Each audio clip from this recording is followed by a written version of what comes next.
जय हिंद दोस्तों, आपका अपना चैनल वीपी स्टडी जोन में आपका स्वागत है। आज के इस वीडियो में हम लोग क्लास 10 के बहुत ही महत्वपूर्ण प्रमेय 6.1 जिसे थेल्स प्रमेय भी कहा जाता है, इसे देखने वाले हैं। तो चलिए बिना रुके इस वीडियो को शुरू करते हैं। सबसे पहले देखते हैं इस प्रमेय का कथन क्या है। इस प्रमेय का कथन है, कोटेशन है कि किसी त्रिभुज में एक भुजा के समांतर अन्य दो भुजाओं को प्रतिच्छेद करने के लिए खींची गई रेखा अन्य दो भुजाओं को समान अनुपात में विभाजित करती है। अंग्रेजी में यही प्रमेय का कथन है, कोटेशन है कि if a line is drawn parallel to one side of a triangle to intersect the other two sides in distinct point, the other two sides are divided in the same ratio। ठीक है, अर्थात ये एक triangle है। ठीक है, ABC एक triangle है। तो कहता है इस ABC ट्रायंगल में कोई भी भुजा के पैरेलल, हमने लिया BC भुजा के पैरेलल एक लाइन खींचते हैं DE, AB और AC को प्रतिच्छेद करते हुए अर्थात इंटरसेक्ट करते हुए D और E पॉइंट पे। ठीक है, तो कहता है कि इस जो AB और AC जो है वो जो बटेगा दोनों दो भाग में, ठीक है, वो समान अनुपात में बटेगा, अर्थात AD बटे DB बराबर होगा AE बटे EC। ठीक है, तो यही चीज़ प्रूव करने के लिए बोर्ड एग्जाम में पूछ लिया जाता है। अर्थात हमें प्रूव करने के लिए क्या देता है, AD बटे DB बराबर होगा AE बटे EC के। यही कहता है प्रूव करें, सिद्ध करें। तो चलिए अब हम इसे सिद्ध करते हैं। ठीक है, ये त्रिभुज ABC को मैंने कॉपी में बना लिया है, जिसमें कि BC का पैरेलल अर्थात समानांतर DE है। ठीक है, अब सिद्ध करने के लिए सबसे पहला स्टेप करते हैं कि जो दिया है उसे लिखते हैं। ठीक है, तो चलिए लिखते हैं क्या दिया है।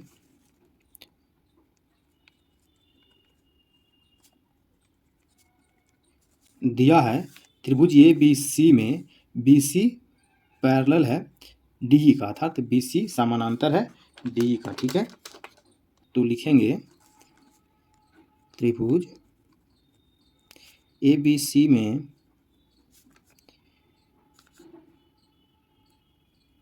BC समानांतर है, अर्थात पैरेलल है, BC समानांतर है DE का।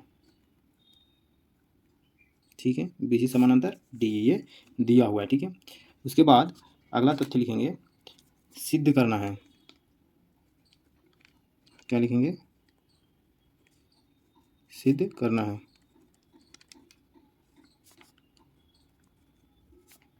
तो जो सिद्ध करना है उसे यहाँ लिखेंगे, हमें सिद्ध करना है AD बटे DE is equals to AE बटे EC। ठीक है,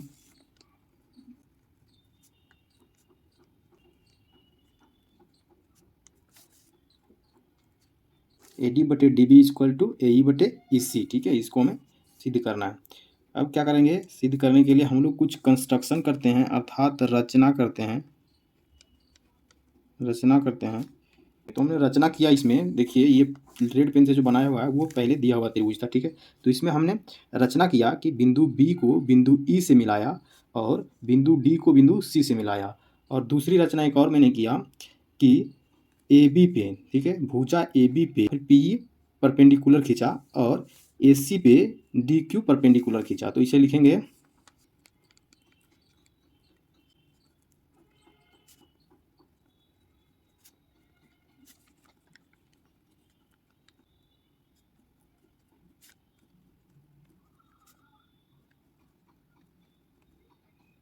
ठीक है, बिंदु ए को ई से व बिंदु सी को डी से मिलाया। ठीक है, ये लिखा। दूसरा कंस्ट्रक्शन मैंने एक और किया है, तो उसे भी लिखेंगे, तथा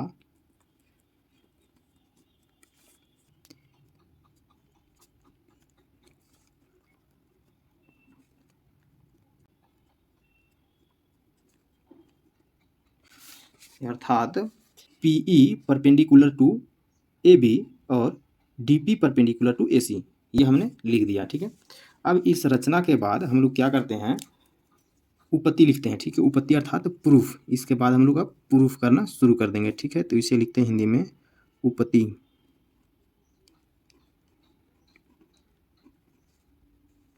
ठीक है,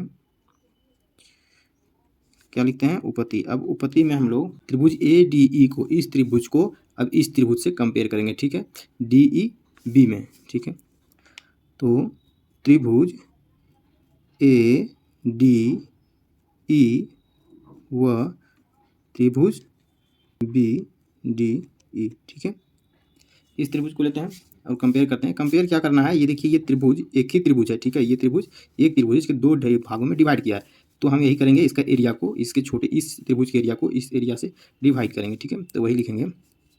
ठीक है, एरिया ऑफ त्रिभुज ए डी ई, ठीक है, बटे एरिया ऑफ त्रिभुज बी डी ई। ठीक है, अब हम जानते क्या हैं, एरिया त्रिभुज अर्थात त्रिभुज का क्षेत्रफल इक्वल टू होता है हाफ इंटू आधार इंटू ऊंचाई। ठीक है, अर्थात half into base into height. ठीक है, ये ट्रायंगल का एरिया होता है, यानी क्षेत्रफल। ठीक है, तो अब इसे हम इसमें लिखेंगे हाफ इंटू, अब देखिए त्रिभुज ए डी ई में आधार कौन है, त्रिभुज ए डी ई में इसको हम आधार लेते हैं, इस पर परपेंडिकुलर ही खींचा गया है, तो ये हाइट हो जाएगा परपेंडिकुलर और ये आधार हो जाएगा। तो आधार हो जाएगा हमारा ए डी। ठीक है, इंटू परपेंडिकुलर हाइट होता है, तो पी ई हमारा क्या हो जाएगा, परपेंडिकुलर अर्थात हाइट हो जाएगा, ऊंचाई हो जाएगा पी ई। ठीक है, बट्टे लिखते हैं। ठीक है, फिर से इस त्रिभुज का एरिया लिखेंगे, तो इस त्रिभुज का area half into B D E में देखिए तो आधार क्या है, बी डी ई में इसको अगर यदि हम आधार लेते हैं इसको, ठीक है, तो ये इसका हाइट हो जाएगा। ठीक है, पी ही इसका हाइट होगा, तो यहाँ लिखेंगे आधार में D B into P E, आधार इंटू ऊंचाई। तो अब यहाँ पे देखिए तो ये हाफ से हाफ कैंसिल, पी ई से पी कैंसिल, हमारा बच क्या गया, ए डी बटे डी बी। तो इसे आगे हम लोग लिखेंगे देयरफॉर, इसलिए हमारे पास क्या बचा, एरिया ऑफ त्रिभुज ए डी ई, ठीक है, बटे एरिया ऑफ त्रिभुज पी डी ई। ठीक है, ये बचा इक्वल टू क्या हो जाएगा, ए डी बटे डी बी। अब इसको हम लोग इक्वेशन फर्स्ट मान लेते हैं। ठीक है, समीकरण 1। अब फिर से हम लोग, अभी हम लोगों ने क्या किया, इस त्रिभुज को इस त्रिभुज के साथ कंपेयर किया और डिवाइड किया। अब हम लोग फिर से इसी त्रिभुज को, ठीक है, अब इस त्रिभुज से कंपेयर करेंगे और उसको डिवाइड करेंगे। ठीक है, अर्थात अब हम लोग इस त्रिभुज को देखिए, इस त्रिभुज को, ठीक है, इस त्रिभुज से कंपेयर करने वाले। ठीक है, तो त्रिभुज क्या है हमारे पास, तो अब लिखेंगे हम लोग अब। ठीक है, अब त्रिभुज, ठीक है, कौन सा पता है, ए डी ई या फिर ए ई डी व त्रिभुज इसमें सी ई डी में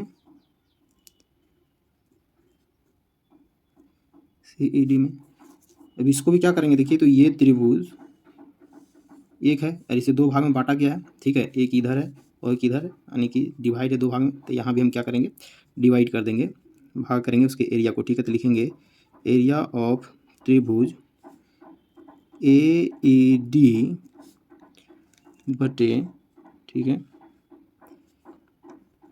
एरिया ऑफ त्रिभुज सी ई डी। इसको अब हम लोग इसका एरिया निकालेंगे, तो इसका एरिया क्या हो जाएगा, हाफ इंटू आधार। देखिए तो इस त्रिभुज में जब इस त्रिभुज को हम टोटली ले रहे हैं, तो इस त्रिभुज में, इस छोटे वाले त्रिभुज में ए यहाँ पे क्या हो जाएगा, आधार हो जाएगा, और इसका ऊंचाई क्या हो जाएगा, ये ऊंचाई हो जाएगा डी क्यू। तो आधार लेते हैं हम ए ई इंटू ऊंचाई क्या हो जाएगा डी क्यू बटे अब इस त्रिभुज का, अर्थात इस त्रिभुज को हाफ एरिया निकालेंगे, तो इस त्रिभुज का एरिया कितना हो जाएगा, हाफ इंटू आधार क्या हो जाएगा इसका, ये सी ई या फिर ई सी इंटू ऊंचाई क्या हो जाएगा, ये डी क्यू। ठीक है, डी क्यू इसका ऊंचाई हो जाएगा डी क्यू। ठीक है, तो अब देखिए इसमें भी ये डी क्यू से डी क्यू कैंसिल और हाफ से हाफ कैंसिल। ठीक है, अब हमारे पास क्या बचा, एरिया ऑफ त्रिभुज ए ई डी बटे एरिया ऑफ त्रिभुज सी ई डी। ठीक है, सी ई डी, यही बचा हमारे पास। तो एरिया ऑफ त्रिभुज सी ई डी, ठीक है, सी ई डी इक्वल टू क्या आता है हमारे पास, ए ई बटे ई सी, ठीक है, ए ई बटे ई सी। अब इसको हम मान लेंगे इक्वेशन 2, ठीक है। अब एक बहुत ही महत्वपूर्ण यहाँ पे बात जानना जरूरी है कि एक ही आधार पे बने दो त्रिभुजों का क्षेत्रफल जो होता है बराबर होता है, ठीक है। एक ही आधार पर बने दो त्रिभुजों का क्षेत्रफल बराबर होता है। तो यहाँ हम लिखते हैं, चूंकि एक ही आधार पर बने त्रिभुजों का क्षेत्रफल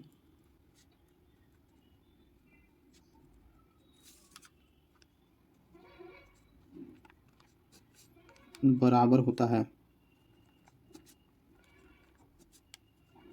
चूंकि एक ही आधार पर बने त्रिभुजों का क्षेत्रफल बराबर होता है, इसलिए अब देखिए तो यहाँ पे ये त्रिभुज, ठीक है, इस त्रिभुज की मैं बात कर रहा हूँ, ये त्रिभुज, ठीक है, ये त्रिभुज और ये त्रिभुज, ठीक है, ये त्रिभुज, इन दोनों त्रिभुजों के देखिए इसका आधार क्या होगा, डी है।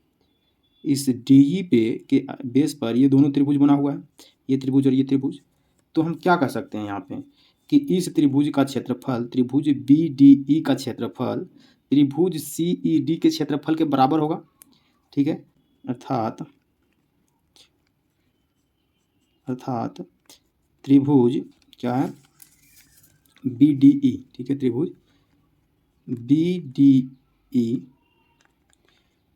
का क्षेत्रफल, ठीक है, एरिया, ठीक है, ये एरिया होता है, बराबर होगा किसका, एरिया ऑफ त्रिभुज सी ई डी के, ठीक है, ये दोनों बराबर होगा। तो अब देखिए कि जहाँ पे सी ई डी लिखा हुआ है, ये सी ई डी, वहाँ पे हम इसको लिख सकते हैं बी डी ई को, ठीक है। तो ये देखिए यहाँ पे सी ई डी है, तो वहाँ पे हम बी ई डी लिख सकते हैं।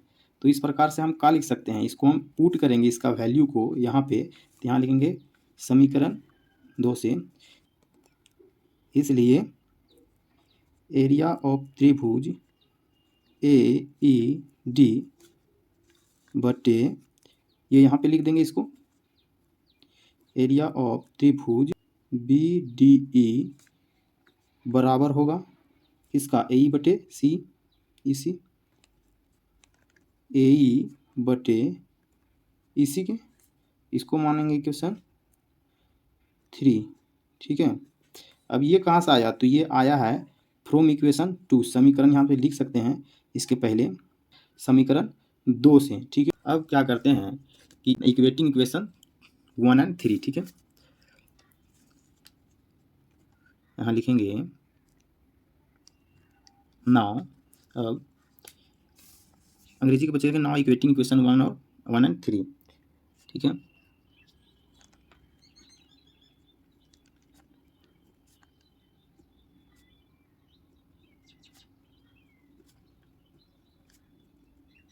ठीक है, नाउ इक्वेटिंग इक्वेशन 1 और 3, इसी को हिंदी माध्यम के बच्चे लिखेंगे, अब समीकरण 1 व समीकरण 3 की तुलना करने पर